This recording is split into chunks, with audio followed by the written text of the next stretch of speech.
பெண்களை மட்டும் வீட்டுல இருட்டி பூட்டி வச்சுட்டு நம்முடைய பையங்களை எப்ப பார்த்தாலும் நீங்க எப்படி வேணா போங்கப்பான்னு சொல்றது எந்த விதத்துல நியாயமா இருக்க முடியும்னு தெரியல. 1973 அருணா கிட்ட ஆரம்பிச்சு நிர்பயா, இப்ப கல்கத்தா டாக்டர், இப்படி எவ்வளவு வழக்குகள் பெண்கள் மீது திருப்பி திருப்பி திருப்பி திருப்பி வன்புணர்வு இந்த வழக்குகள் வந்துட்டே இருக்கு.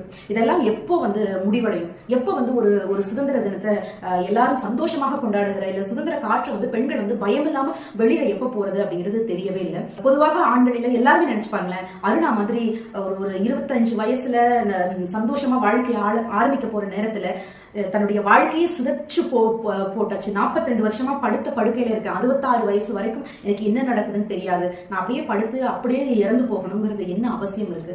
அருணா போல, நிர்பயா போல இன்னும் பல பெண்களுடைய வழக்குகள் இங்க வராம இருக்கணும் அப்படிங்கறதா எல்லாருடைய எண்ணமாக இருக்கு. இத பத்தி நீங்க என்ன நினைக்கிறீங்க? அரசாங்கம் தண்டனையை கடுமையாக்கலாமா இல்ல தனி மனித ஒழுக்கம் தான் அதிகமா அப்படிங்கிறத கமெண்ட்ஸ்ல சொல்லுங்க, நானும் தெரிஞ்சுக்கிறேன்.